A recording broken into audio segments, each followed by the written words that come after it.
Assalamualaikum sobat sekalian, kembali lagi di tutorial Excel untuk pemula.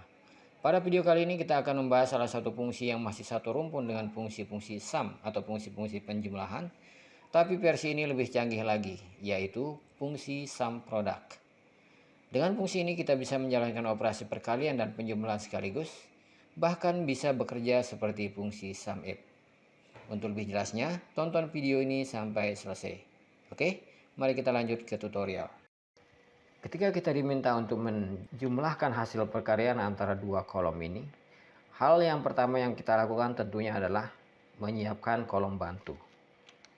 Kemudian mengalihkan dua kolom ini, menampilkan seluruh hasilnya, kemudian menjumlahkannya dengan fungsi sum. Nah, tapi dengan adanya fungsi sum product, semuanya menjadi lebih simpel. Kita tidak perlu lagi kolom bantu, kita tinggal menulis fungsi sum product, kemudian mengambil array yang akan dikalikan. Dalam hal ini kolom ini sudah diberi nama penjualan.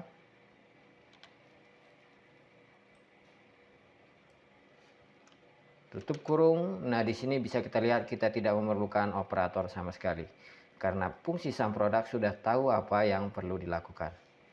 Tekan enter. Di sini kita bisa lihat kita dapatkan hasil yang sama. Fungsi sum product juga bisa bekerja seperti fungsi sum if, yaitu menjumlahkan dengan kriteria tertentu. Dalam kasus ini misalnya, kita akan menjumlahkan data sesuai kriteria yang dimasukkan yang ada pada tabel ini. Caranya, sum product ke kurung. Nah, yang perlu diingat di sini, pada argumen pertama yang merupakan kriteria dan kolom kriteria harus dipisahkan pada bagian tersendiri dengan menambahkan buka kurung, kemudian item, kolom referensinya dan kriterianya. Tutup kurung. Kita kalikan dengan kolom penjualan dan kolom harga. Tutup kurung dan enter.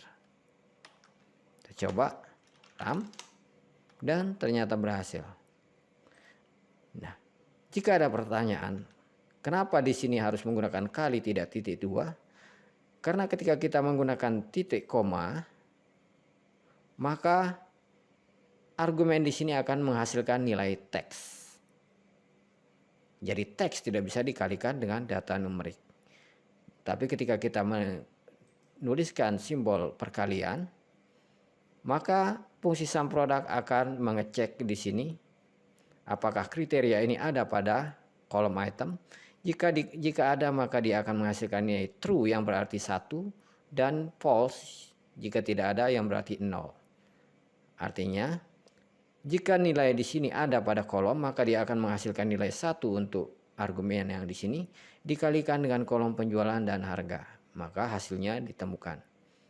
Tapi jika kita menggunakan titik koma di sini, maka teks tidak bisa dikalikan dengan data numerik. Itulah ketika kita menambahkan di sini titik koma, maka hasilnya 0. Itulah alasannya di sini harus menggunakan simbol perkalian. Baik, saya kira penjelasan untuk fungsi sum product kita cukupkan sampai di situ sebagai basicnya. Untuk tingkat lanjutnya akan kita bahas nanti di video tutorial Excel tingkat lanjut, tentunya dengan kasus yang lebih kompleks. Jika ada pertanyaan atau masukan, silahkan tinggalkan di kolom komentar. Dan bagi sobat yang baru mampir di channel ini, jangan lupa subscribe dan klik loncengnya supaya tidak ketinggalan video berikutnya. Karena saya akan terus mengupload lagi tutorial Excel secara berseri. Terima kasih telah menonton, sampai jumpa di video berikutnya. Wassalamualaikum warahmatullahi wabarakatuh.